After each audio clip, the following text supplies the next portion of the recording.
this is the field of chaos.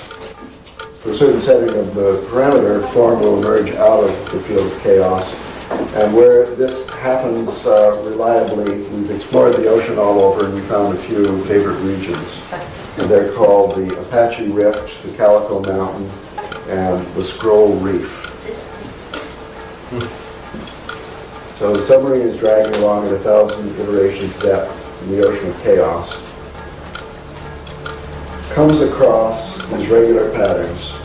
This is the first wing of the Apache Valley. This is Apache Valley. I think so.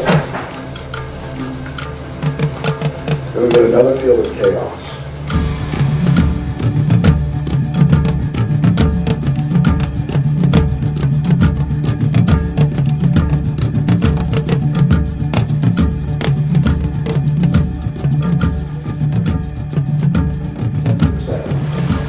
This is Calico Mountain. See, these are just snapshots of different starting positions, if you like. Later on, we drill a deep hole in this area and all the other interesting areas. Why does it have this quaternary structure? That is the question. This is a scroll reef. Now, it's a little presumptuous to call this chaos theory because, as a matter of fact, there is no theory. We're in the exploration phase now, and this is experimental mathematics that we are doing with supercomputers.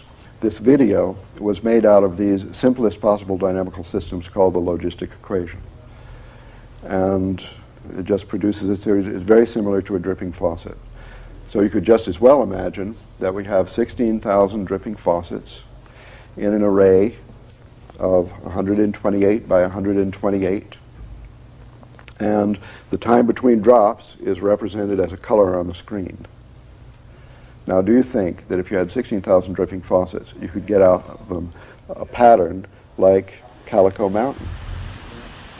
It relates to waterfalls, for example, when the spray comes off the waterfall. And here's another example of a chaotic system. Could you write some equations and obtain a computer program that simulated the spray from a waterfall?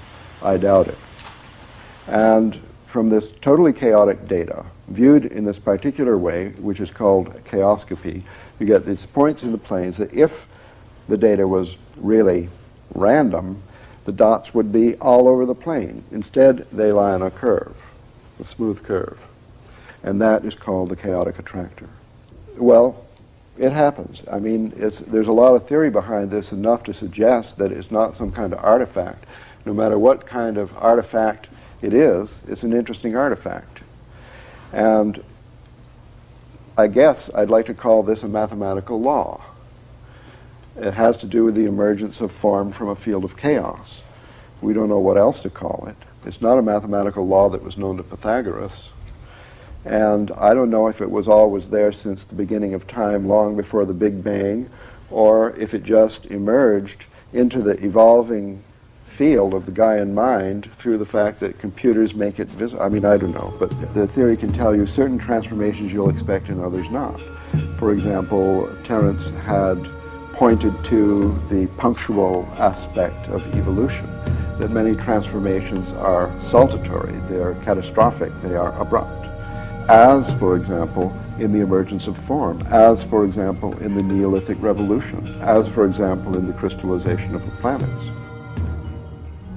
As the temperature drops in the developing universe, according to standard models, more and more form comes into being. First you get atoms, then stars and galaxies condense, then you get solar systems, and through the cooling of matter you can get planets. The planets are the cooled remnants of exploding stars. The elements in us and in our planets are stardust, formed from supernovae. One way of looking at this is to see the expansion and cooling process, and indeed the flow of events as being, thinking of it in terms of the flux of energy. And one of the great unifying concepts of 19th century physics is a unified conception of energy. Now, it's not entirely clear what energy is. Energy, in some sense, is the principle of change. The more there is, the more change that can be brought about. It's, in a sense, a causative principle. And it's a causative principle which exists in a process. In this process, the energetic flux of the universe underlies time, change, becoming, and the flux process itself seems to have an inherent indeterminism to it. This flux process, the universal flux, is organized into forms by fields. Matter is now thought of as energy bound within fields, the quantum matter fields and the fields of molecules and so on. And I think there are many of these organizing fields, the morphic fields. And nature is the theatre of these habitual fields organizing the indeterminate flux of energy. And the fields themselves, by having this energy within them, have this indeterminate quality too.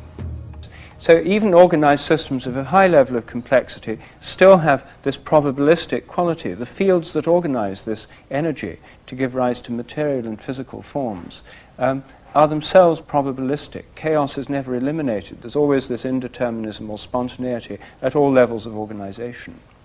So there's a formative principle, which is the fields, and there's an energetic principle, which I think has the chaos inherent in it. It's a kind of change, which left as pure change would be chaos. One way of thinking of these is in terms of the Indian notion of Shakti as the energy indeterminate principle, and Shiva as the formative principle, working together in a kind of tantric union to give the world that we know. All creation begins in chaos, progresses in chaos, and ends in chaos. And in Hesiod, this word chaos appears in a piece called Theogony, which is a theogony, that is to say more or less a creation tale, but the stories of the creation of the gods and goddesses one by one. Well, they're not gods and goddesses really, they're abstract principles. The three main ones are chaos, Gaia, and Eros.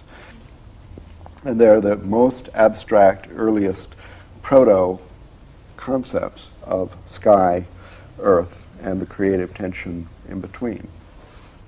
Now, the meaning of chaos, the first time the word appeared in literature, has got nothing whatsoever, apparently, superficially, to do with what we mean by chaos in the English language and in ordinary life. It meant only, to Hesiod, according to the lexicon, the gaping void left, sort of the gaping void between heaven and earth, out of which the creation came. So creation out of chaos, yes, but the chaos did not mean disorder or anything negative, it only meant this gaping void. Well, after understanding that, you look up, you think of these different interpretations, sky, God concept, the gap in the opening and so on. When you look at the sky, the most obvious chief characteristic feature of the sky is the Milky Way, and it does appear as a kind of a gap between this and that. The royal road of the gods traveling between the underworld and the overworld. Understanding that, you can then connect the word with an earlier word, concept, or god or goddess, meaning the same thing as what you visually see represented in the Milky Way itself, and that is, in one of its most popular representations, Tiamat, the goddess of chaos, from Enuma Elish, the creation poem, the greatest epic poem of Babylonian literature, discovered in the library of Ashurbanipal at Nineveh. Recent discovery. There was this story of the origin of the gods and the creation of the world by Tiamat and Apsu, the god and goddess of chaos, who lived in the water, one more sweet water and the other salt water. And they created then the whole pantheon and the whole world and so on. But eventually along came Marduk. Marduk was a younger generation of gods, in the next generation. And there was a conflict between the older and the younger gods over how the world ought to be run. And apparently this conflict was taking place in the form of a social transformation, a transformation represented in the mythological by the demotion of Apsu and Tiamat from the pantheon of Babylon, the city Babylon, And the replacement by Marduk eventually became the god, Mr. Big of Babylon, around 2000 BC, coinciding with the sweep of patriarchy over that city, propelled on a new type of war chariot with spoked wheels instead of solid wheels. Am I digressing too much? No, you've reached the wheel. Well, I've reached the spoke wheel and its association with, is this accidental? I don't know, with the patriarchy. And the fact that the wheel itself as a mathematical model is the paradigm of order, a divine mathematical form, according to Plato, as the planets were supposed to move before Kepler, who introduced the ellipse. Fantastic transformation, punctual catastrophe in the history of consciousness. In short, according to this epic, Enuma Elish, Tiamat was killed in the most violent way, ripped to pieces, creating the world, creating a new order by our hero of Babylon, Mr. Marduk, also Bel, Bao, and so on. His New Year's celebration was honored at the New Year time all over Old Europe, including at Stonehenge. At the New Year's festival, this epic poem was read. So annually was the reminder that chaos is bad, chaos has been killed, chaos has been replaced by order, an order associated with perfect periodic, the wheel, the cycle, the perfect roundness, and so on. Whereas in Minoan Crete, you find, according to the evidence of the excavators and all who have examined the artworks that remain, a long-lasting fluorescence of partnership culture with no domination by a male god. It's established that there's the diffusion from Crete to Greece, and the last remainder of the Cretan culture, which is a very interesting one, it must have been sort of the last vestige of the Garden of Eden. We're talking about a tremendous happiness and fluorescence of beauty in all aspects of life. The importance of the chaos revolution now is that chaos has recovered from being demoted, from being banished to the unconscious in around 2000 BC or so, from then up to now 4 or maybe 5,000 years of the repression of chaos. I mean, chaos is, to this day in our culture, a bad word. We have to watch out for chaos. It ruins your love life. It has to be replaced by order. Scientists most especially hate it, and so on. The fact that scientists, of all people, in the temple of science, that Tiamat has to be accepted as a friend and replaced upon her throne, this is big news.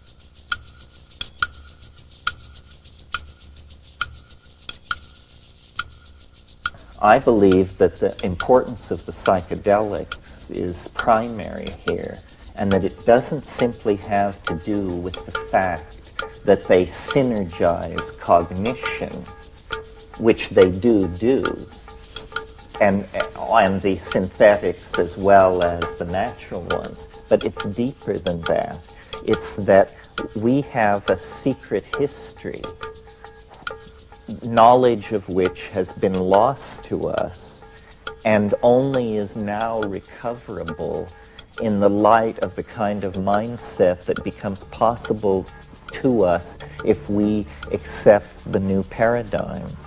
And what this secret history is and has to do with, and how it relates to the Gaian mind and the world soul, is that we are the victims of an instance of traumatic abuse in childhood as a species, because a symbiotic relationship with the world-girdling intelligence of the planet, which was mediated through plants, through shamanism. I mean, it wasn't an abstraction, it was an experience, was eventually broken up and disrupted by progressive climatic drying of the Eurasian and African landmass.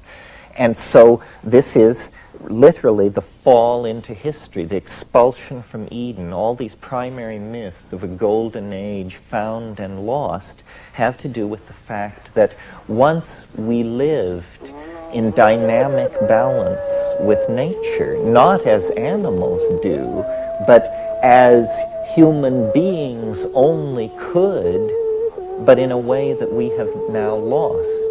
Well, how have we lost it, and what have we lost? How we have lost it is the way in which these psychoactive compounds that were being brought into the diet were acting is they were psycholytic upon the formation of the ego.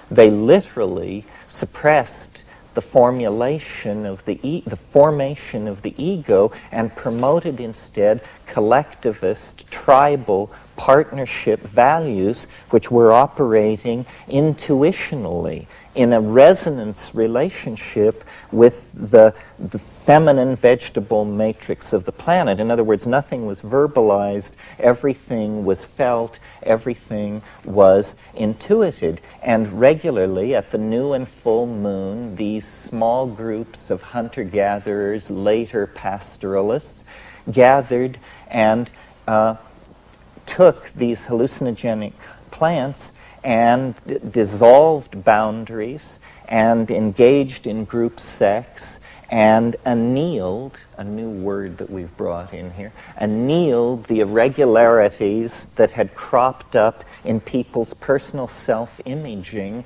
in the interval since the last session.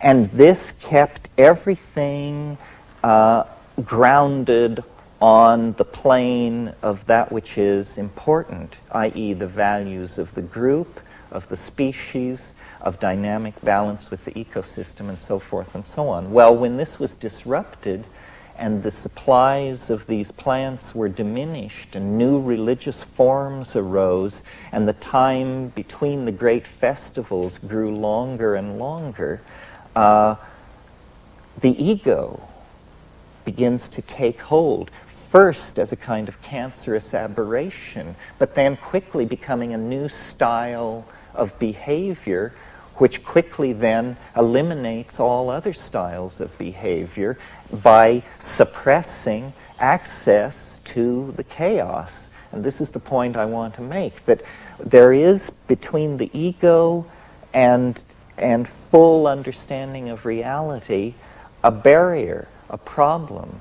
The fear of the ego to surrender to the fact of chaos. Chaos is what we have lost touch with. This is why it has been given a bad name, because it is feared by the dominant archetype of our world, which is the ego, which clenches because its existence is defined in terms of control. And the furious modeling process, and this will now sound like a knock on modeling, the furious modeling process that the ego endlessly carries out is an effort to fight the absence of closure.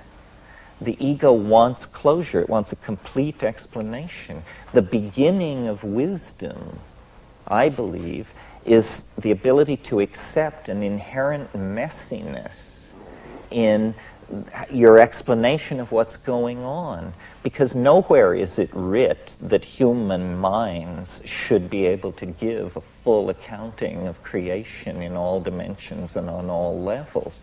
You know, Wittgenstein had this idea that philosophy should be what he called true enough. And I think that's a great idea. Let's just make it true enough, because that's as true as it can be gotten. Well, so the imagination is chaos. New forms are fetched out of this chaos. For me, the creative act is the letting down of the net of human imagination into the ocean of chaos on which we are suspended, and the attempt to bring out of it ideas, to bring out of it, sometimes, and this is my model for the psychedelic experience, that it is the night sea journey, that it is the lone fisherman on a tropical sea with his nets, and you let these nets down, and sometimes something tears through them that leaves them in shreds, and you just row for shore and put your head under your bed and pray. And at other times, what slips through are the minutiae, the minnows of this ichthyological metaphor of idea chasing. But sometimes, you actually can bring home something that is food for the human community, that we can sustain ourselves on and go forward. So we haven't talked that much about art and aesthetics, but I think in the human world, the appetition is for beauty, to my mind, and this is another place where the Platonism shines radiantly through, because Plato held that the good was the true and that both were the beautiful.